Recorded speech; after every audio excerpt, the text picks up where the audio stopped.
오늘 우리에게 주신 하나님의 말씀 보도록 하겠습니다. 오늘 우리에게 주신 하나님의 말씀은 마태복음 18장 21절로 35절까지 말씀입니다. 마태복음 18장 21절부터 35절까지 말씀입니다.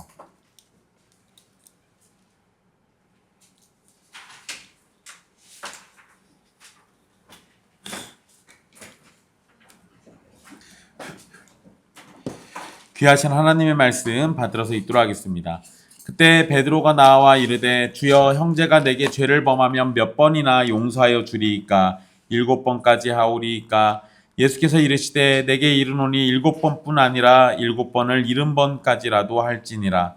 그러므로 천국은 그 종들과 결산하려 하던 어떤 임금과 같으니 결산할 때 10,000달란트 빚진 자 하나를 데려오매 갚을 것이 없는지라. 주인이 명하여 그 몸과 아내와 자식들과 모든 소유를 다 팔아 갚게 하라 하니 그 종이 엎드려 절하며 이르되 내게 참으소서 다 갚으리이다 하거늘 그 종의 주인이 불쌍히 여겨 놓아 보내며 그 빚을 탕감하여 주었더니 그 종이 나가서 자기에게 100데나리온 빚진 동료 한 사람을 만나 붙들어 목을 잡고 이르되 빚을 갚으라 하매 그 동료가 엎드려 간구하여 이르되 나에게 참아주소서 갚으리이다 하되 허락하지 아니하고 이에 가서 그가 빚을 갚도록 옥에 가두거늘 그 동료들이 그것을 보고 몹시 딱하게 여겨 주인에게 가서 그 일을 다 알리니 이에 주인이 그를 불러다가 말하되 악한 종아 내가 빌기에 내가 내 빚을 전부 탕감하여 주었거늘 내가 너를 불쌍히 여긴 것 같이 너도 내 동료를 불쌍히 여김이 마땅하지 아니하냐고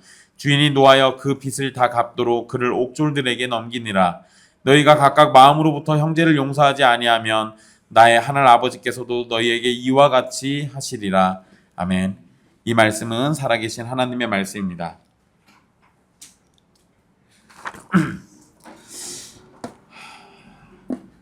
지난 시간 우리 형제가 죄를 범했을 때 성도와 교회는 어떤 방식과 자세를 가져야 하는지를 살펴봤습니다. 예수님은 우리에게 힘든 일이지만 교회와 형제를 위해서 우리가 해야 할 일을 명령하셨습니다. 교회는 잃은 양과 같이 된 형제를 살리기 위해서 징계라는 엄중한 일을 해야 합니다. 하지만 그 일은 결코 하나님의 영광과 형제를 살리기 위한 목적을 가지고 있기 때문에 우리는 용기 있게 해야 합니다. 오늘 말씀은 베드로의 질문과 함께 주신 예수님의 가르침입니다. 특별히 비유의 말씀이 함께 포함되어 있는데요. 21절에서 베드로가 혼자 생각에 질문했던 것으로 보일 수도 있지만 아마도 정황상 이 제자들의 대표로서 질문한 것으로 이해할 수 있습니다. 베드로의 질문은 당시 랍비들의 가르침을 배경으로 합니다. 당시 랍비들은 보통 3번까지 용서라고 했습니다. 누가 형제가 나에게 죄를 지면 어떻게 할까요? 라고 랍비에게 물어보면 당연히 3번까지는 용서해야 한다 라고 이렇게 가르치는 게 일반적이었습니다. 그러나 베드로는 그 기준을 7번까지 넓혀서 질문을 한 겁니다. 그러니까 랍비들의 요구보다 훨씬 더 크게 얘기한 거예요.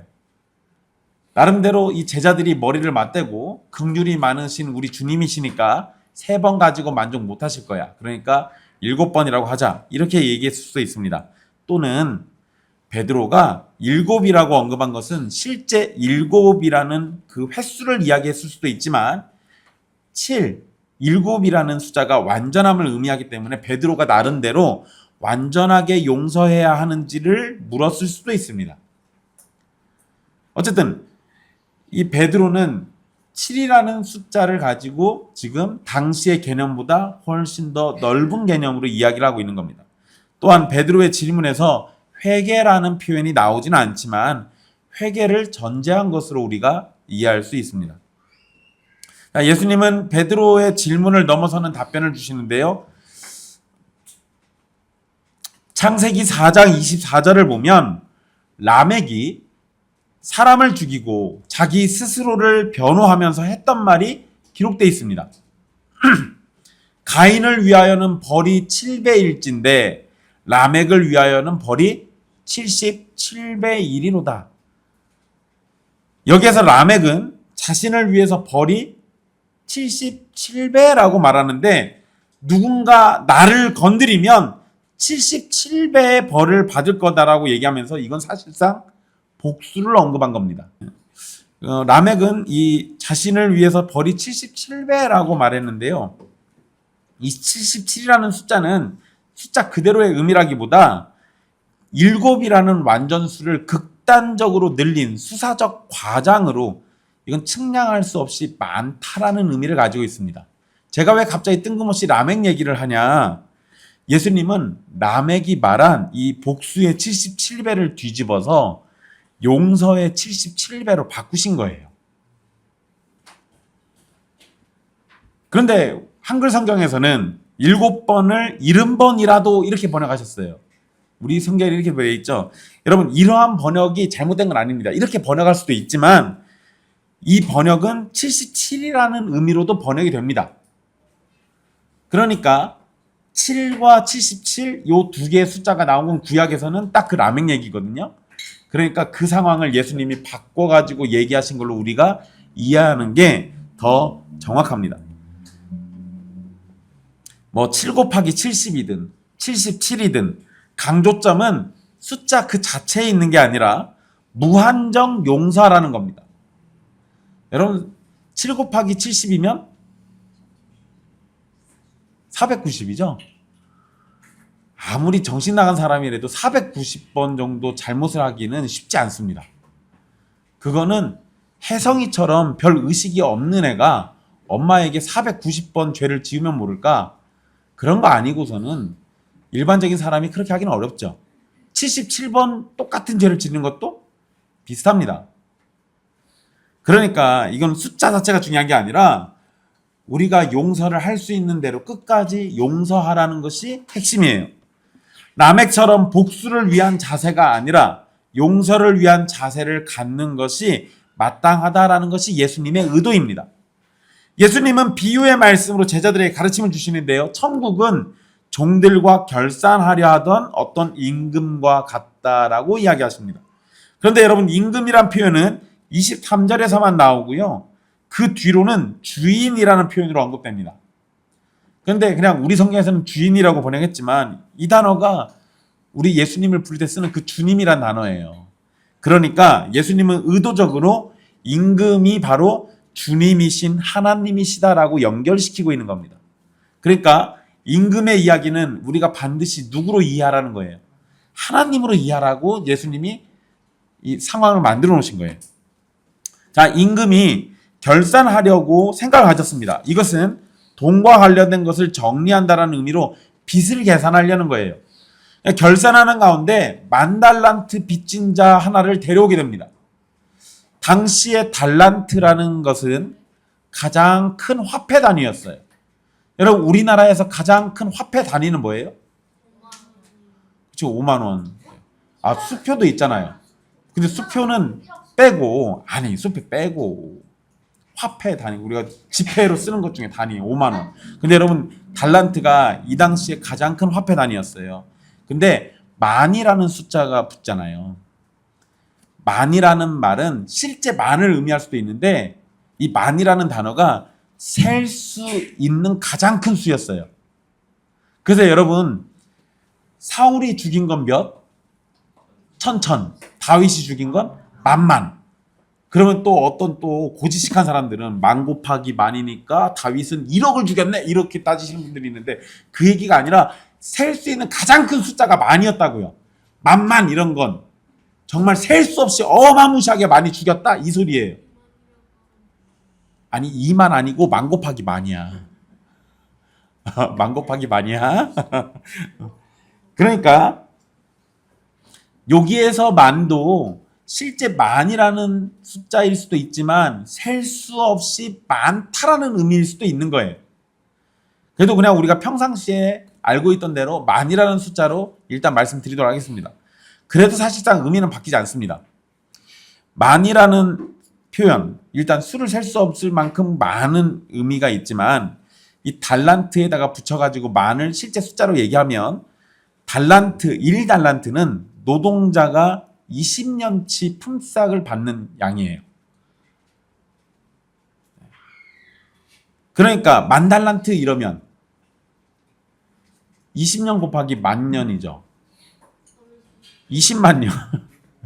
그러니까 노동자 품삯으로 하면 20만 년치예요. 계산은 집에 가서 해보세요. 얼마인가. 여러분 사람이 일해가지고 20만 년치 월급을 받는다. 이거 불가능하잖아요. 결국 이거는 감당할 수 없을 만큼의 금액을 얘기하고 있는 거예요.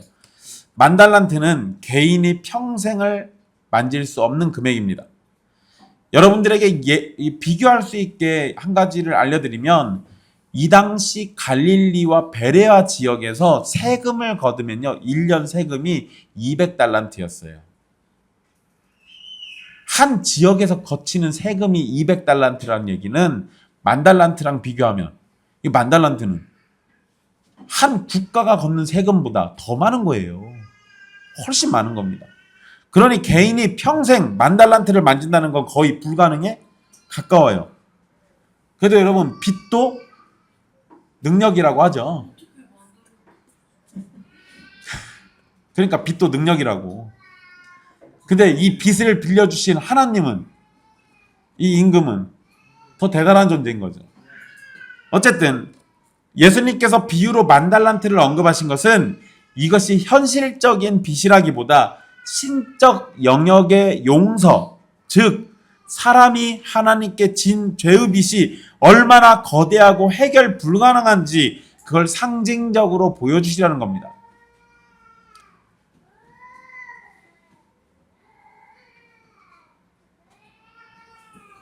한 번 더. 예수님께서 비유로 만 달란트를 언급하신 건 이것이 현실적인 빚이 아니라 신적 영역의 용서, 즉 사람이 하나님께 진 죄의 빚이 얼마나 거대하고 해결 불가능한지를 상징적으로 보여주신 거예요. 이러한 사실에서 우리는 복음의 세 가지 중요한 진리를 생각할 수 있습니다. 첫째는 우리가 하나님 앞에 크고도 큰 죄를 지었다라는 것. 둘째는 우리는 그 죄값을 해결할 능력이 도무지 없다라는 것. 셋째는 이 상황은 하나님의 자비와 은혜가 아니면 도무지 답이 없다는 겁니다. 자, 25절에 갚을 것이 없는지라라는 것은 결국 만 달란트 빚진 종은 이것을 해결할 수가 없다라는 걸 분명히 밝히고 있습니다. 이 세상에서 만 달란트라는 빚을 지는 것도 쉽지 않고 그것을 갚는다는 것도 일반적이지 않습니다. 결국 주인은 그 종의 소유를 모두 가져가고 그의 가족을 종으로 팔라고 명령했습니다. 이 만 달란트를 만약에 해결하려고 하면요 방법이 하나 있긴 합니다. 성전을 약탈하면 돼요. 성전 지을 때 금이 8,000달란트 들어갔습니다. 그러니까 성전을 완벽하게 약탈하면 아마 만 달란트를 확보할 수 있을지도 몰라요. 그러니까 불가능하다는 얘기지. 그리고 한 사람이서 성전을 어떻게 약탈해요?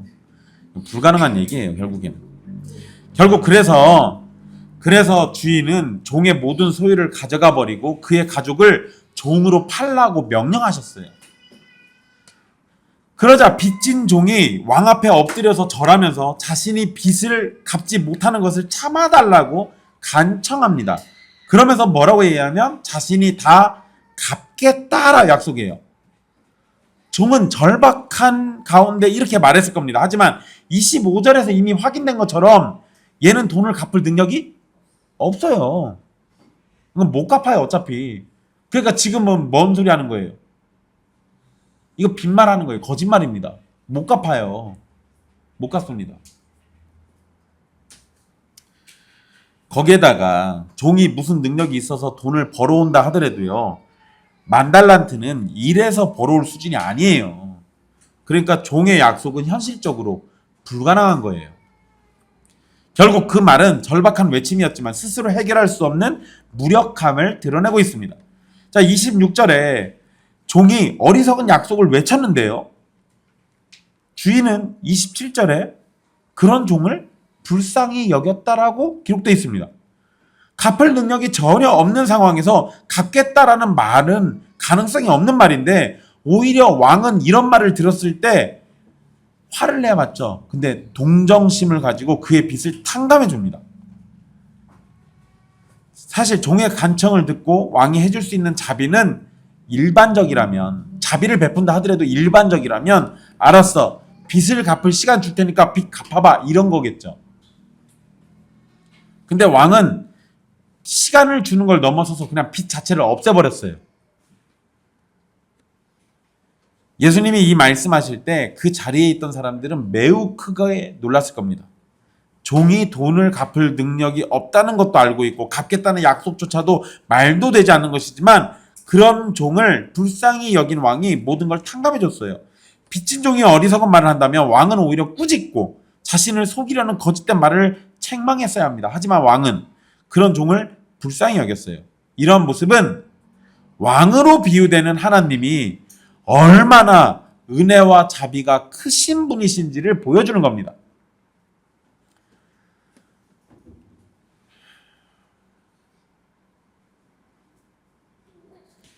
또한 이러한 왕의 모습은 22절에 예수님이 77번 또는 7번을 70번까지 용서하라고 말씀하신 것의 배경이 됩니다.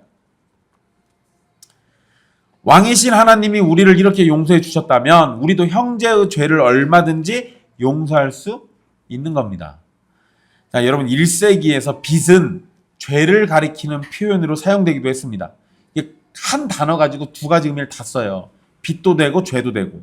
즉 제자들은 빚진 종의 이야기를 들을 때 죄인의 이야기로 이해할 수도 있다는 겁니다.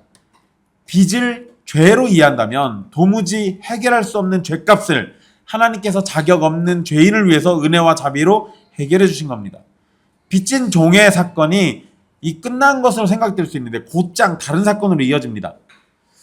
용서받은 종이 나가는 길에 자신에게 빚진 동료를 만나게 됩니다.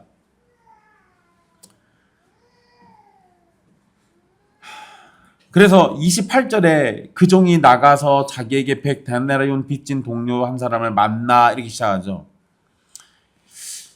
근데 용서받은 종이 빚진 동료를 만났는데 그 동료는 100데나리온을 빚졌다고 합니다. 100데나리온은 노동자가 100일 동안 일한 품삯에 해당합니다. 그러니까 하루 일하면 한 데나리온을 받는 거예요.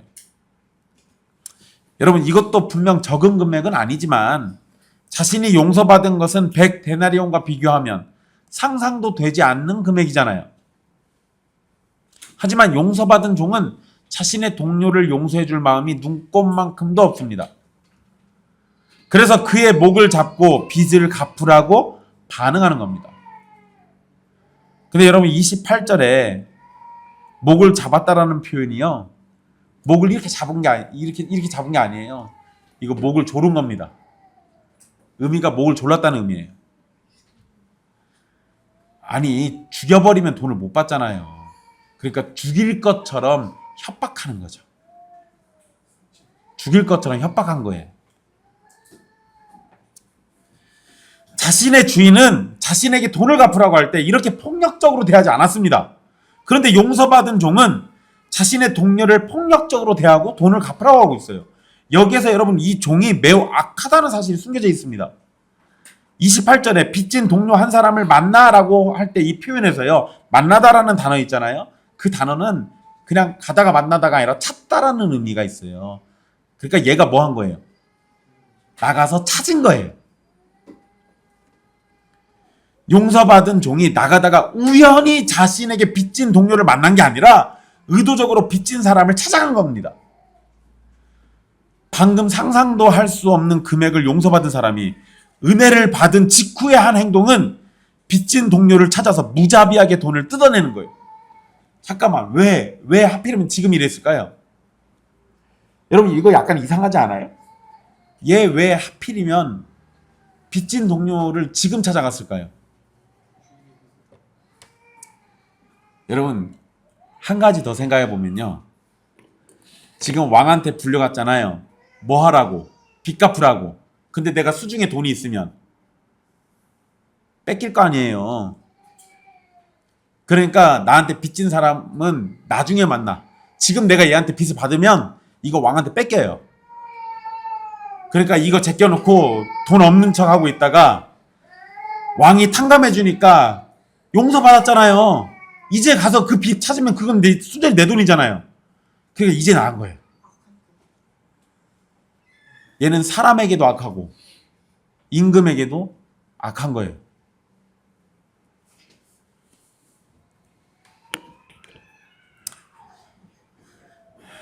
붙잡힌 동료가 엎드려서 간구하면서 나에게 참아주소서 갚으리다 라고 말합니다.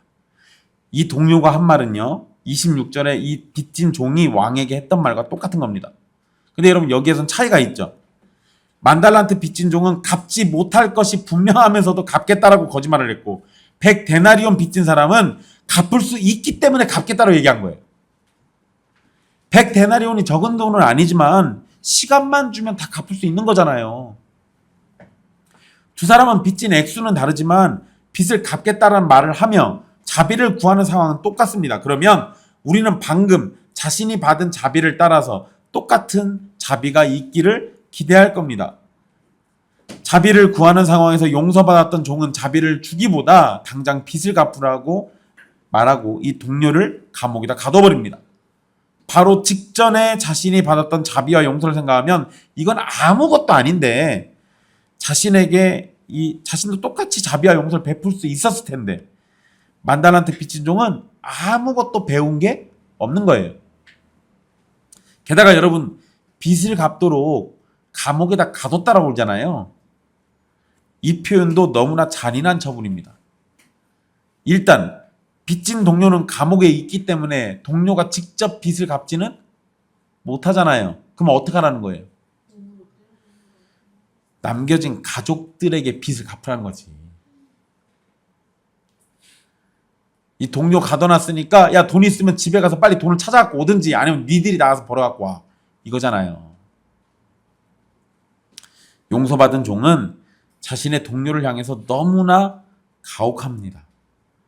자신이 받은 용서는 감히 셀 수 없을 만큼 큰 용서였는데 자신은 너무도 작은 것을 용서하지 않으려는 잔혹함을 드러내고 있어요. 이런 상황에 다른 동료들이 이 일을 딱하게 여기고 주인에게 가서 모두 알리게 됩니다. 주인은 만달란트 용서받았던 사람을 불러요. 그리고 그를 악한 종이라고 부르면서 자신이 만달란트 탕감해준 일을 언급합니다. 32절에서 왕은 종이 빌었기 때문에 빚을 탕감해줬다라고 얘기합니다. 즉 자비를 구하기 때문에 자비를 베풀어 주셨다는 거예요. 왕은 자신이 자비를 베풀었으니 너도 동료를 향해서 불쌍히 여기고 자비를 베풀었어야 하는 거 아니냐라고 질문합니다. 그리고 33절에 마땅하지라는 표현이 나와요. 이 마땅하지로 번역된 단어는 반드시 또는 의무적이다라는 의미가 있습니다. 즉 용서해야 하는 건 의무였던 거예요. 이런 상황에서 용서는 그냥 반드시 해야 하는 의무예요. 이건 선택이 아니라 필수라는 겁니다. 왕의 이 표현은 결국 하나님의 자비와 용서를 경험한 성도는 다른 이들을 향해서 같은 용서와 자비를 베풀어야 할 의무가 있다라는 점을 강조하는 겁니다. 왕은 결국 진노했고 그 진노를 따라 빚을 다 갚도록 옥졸들에게 넘겨버립니다. 자, 여러분 여기에서 왕이 내린 처분은요 30절에서 이 종이 자기 동료에게 했던 것과 같은 방식이에요. 너 그렇게 했어? 나도 너 그렇게 할 거야. 똑같이 하신 거예요. 자, 예수님의 가르침은 21절로 22절 말씀으로 다시 이어집니다. 예수님은 무한히 용서해 주라는 가르침을 주셨는데 이 비유의 결론인 35절은 형제를 마음으로부터 용서하지 않으면 하나님께서도 이와 같이 하시겠다라고 얘기하셨어요. 이와 같이 하는 게 뭔 소리예요? 마음으로 용서하지 않으면 나도 마음으로 용서하지 않겠다예요. 결국 용서와 자비는 하나님의 백성이라면 당연히 보여야 하는 모습입니다. 용서도 형식적이고 어쩔 수 없이 하는 것은 용서가 아니에요. 그건 하나님이 용납하지 않으십니다. 예수님은 분명 마음으로부터라고 말씀하셨어요. 즉 진정으로 용서하라는 겁니다. 물론 회개하지 않은 죄인을 먼저 용서하라는 것이 아니에요. 이거는 오해하지 마십시오. 회개하는 죄인을 향해서 하나님의 자비를 베푸는 것이 당연하다는 겁니다. 우리가 회개함으로 하나님께 자비를 받았다면 마찬가지로 우리에게 회개하며 용서를 구하는 사람에게 하나님께 받은 자비를 따라서 그 자비를 베푸는 것이 당연한 겁니다. 오늘 본문의 말씀을 잘못 적용하면 국가 사법제도와 상관없이 무한정으로 죄를 용서하라는 식으로 이해될 수 있습니다. 국가의 제도와 권력 그리고 질서도 하나님께서 허락하신 것이기 때문에 하나님은 국가라는 기관을 통해서 정의를 세우도록 하셨습니다. 그러니 국가기관은 죄를 심판하고 정죄해야 하는 것이 마땅합니다. 국가기관은 국가의 일을 하는 거고요. 교회와 성도는 죄를 미워하는 자세를 갖되 죄인을 사랑으로 용서하라는 겁니다. 그리고 문맥상 오늘 본문의 말씀 바로 앞전에 뭐가 있었어요? 죄를 범한 형제를 어떻게 대할 것인가에 대한 언급이 있었잖아요. 그리고 난 다음에 용서에 대한 말씀이 있었습니다. 그러니까 형제가 죄를 지었을 때 그것을 해결하는 방식이 있는 거고요. 동시에 용서와 관련해서 제자들은 하나님의 방식대로 또 이렇게 해야 한다라는 거예요. 죄가 있으면 죄는 징계하는 겁니다. 동시에 용서도 하려고 우리는 준비를 해야 하는 거예요. 우리가 하나님께 지은 죄의 빚은 다른 사람이 우리에게 빚진 것과 비교할 수 없을 정도로 큽니다. 여러분 본문에서 만달란트 얘기하잖아요. 만달란트하고 100데나리온을 수치적으로 비교하면요. 학자들마다 약간 차이가 있긴 하지만 최소 60만 배, 최대 72만 배가 차이가 납니다. 만달란트하고 100데나리온을 수치적으로 비교했을 때. 이런 차이는 그리스도의 십자가를 통해 우리가 받은 용서가 얼마나 헤아릴 수 없이 크고 무조건적인지를 강조하고 있는 거예요. 이 용서는 우리의 자격 때문이 아니라 오직 하나님의 무한한 사랑과 자비에 기초합니다. 모든 성도는 자신이 하나님께 받은 자비와 용서를 다른 사람에게 그대로 실천해야 합니다. 여러분 사람이 100년을 산다라고 가정하면요. 36,500일을 사는 거죠. 100년을 산다라고 가정하면. 근데 그 중에서 자는 시간 빼고 깨어있는 시간을 하루에 18시간이라고 제가 계산을 해봤어요. 그러면 100년 기준으로 몇 시간 동안 깨어있냐? 65만 7천 시간이 깨어있는 시간입니다. 65만 7천 시간에 한 시간에 한 번 죄를 지으면 65만 7천 개의 죄를 짓겠죠. 그럼 75만이라는 숫자를 다 채울 수가 없어요. 제가 왜 갑자기 숫자 얘기를 하냐면 만달란트라는 이 용서의 크기가 도무지 헤아릴 수 없을 만큼 어마어마하게 크다는 걸 얘기하고 싶은 거예요. 우리의 죄가 사실 이 정도의 숫자로 표시가 되지는 않습니다. 이것보다 훨씬 커요. 하지만 예수님께서 만달란트와 100데나리온을 비교하시면서 하신 말씀의 의도는 우리는 감히 셀 수 없을 만큼 크고 놀라운 용서를 받았다라는 겁니다. 그러니 우리가 받은 용서의 근거는 이 그리스도의 십자가 대속과 그리스도의 순종에 있어요. 또 악한 종이 만달란트를 갚을 능력이 전혀 없었던 것처럼 우리에게 용서받을 자격이나 능력이 전혀 없었고 오직 하나님의 무한한 사랑과 자비만이 용서의 근거가 됩니다. 그럼 제가 방금 용서의 근거를 몇 개 얘기했어요? 4개 얘기했습니다. 용서의 근거는 그리스도의 십자가 대속, 그리고 그리스도의 순종, 그리고 하나님의 무한한 사랑, 하나님의 무한한 자비, 이 4가지가 용서의 근거예요. 하나님의 사랑으로 그리스도께서 우리에게 오셨고 그분의 무한한 자비를 따라 그리스도께서 우리 대신 죽으셨습니다. 이런 대가를 치르면서 우리가 죄사함을 받았어요.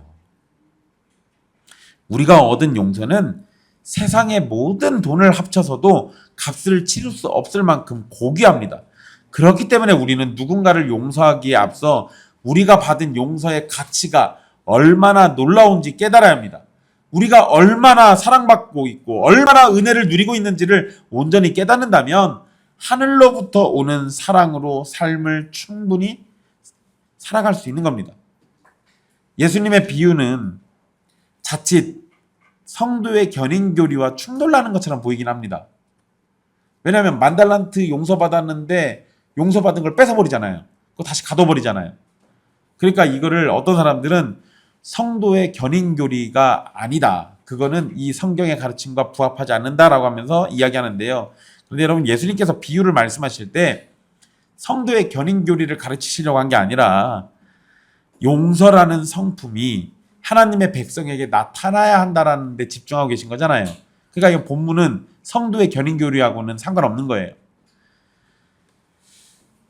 그리고 하나님의 주권적인 보호와 인간의 책임이 있는 순종이라는 중요한 개념을 종합해서 가르치고 계신 겁니다.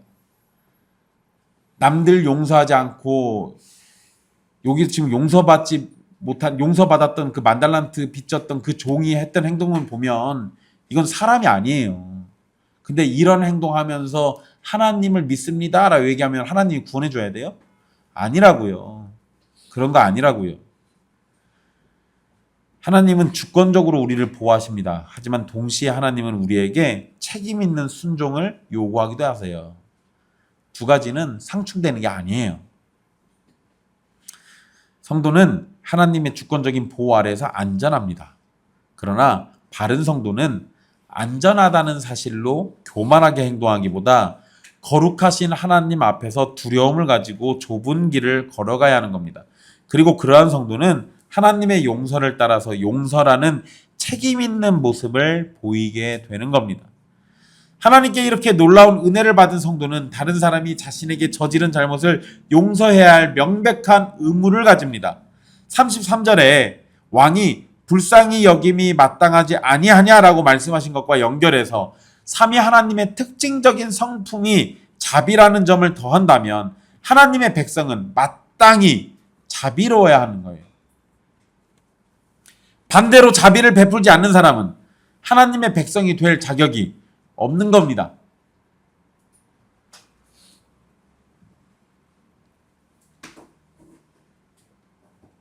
여러분, 예수님 믿는다고 하면서 자비라는 성품을 눈꼽만큼도 보이지 않는 사람이 있다면 그 사람이 진짜로 예수님 믿는 사람일까요? 그럴 리가 없겠죠. 그럴 리가 없겠죠. 예수님을 믿는 사람은 하나님의 성품을 닮아가게 돼 있어요. 왜요? 우리가 예수님과 연합하잖아요. 우리 안에 성령님이 계시잖아요. 하나님 아버지의 그늘 아래 우리가 들어가잖아요. 그러니 그분의 성품이 우리의 성품이 되는 거라고요. 지극히 자연스러운 거예요. 그런데 예수님을 믿는다 하면서도 성품이 하나님과 아무런 상관이 없다면 그 사람은 이상한 거라고요. 만달란트 빚진 종이 불쌍히 여겨달라며 애원할 때 마음이 진심이었다면 자신에게 용서를 구하는 사람에게 용서해 주는 것이 당연했을 겁니다. 그리고 여러분 아까 제가 그 얘기했잖아요. 얘 지금 100데나리온을 받을 때가 있었어요. 근데 그거 안 받고 가서 용서해달라고 하고 있는 거잖아요. 왜? 뭐도 주기 싫으니까. 100데나리온도 주기 싫으니까. 그러니까 얘는 불쌍히 여겨달라고 애원할 때 마음이 진심이 아니에요. 진심이 아닙니다.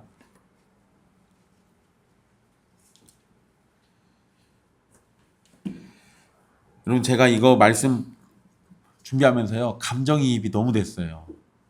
제가 빚 받을 때가 있잖아요. 제가 빚 받을 때가 있어가지고 감정이입이 많이 됐습니다. 제가 우연찮게 그 사장이 다른 사람과 대화하는 거를 녹음한 녹취를 들었는데요. 그 사장이 돈 갚을 마음이 1도 없어요.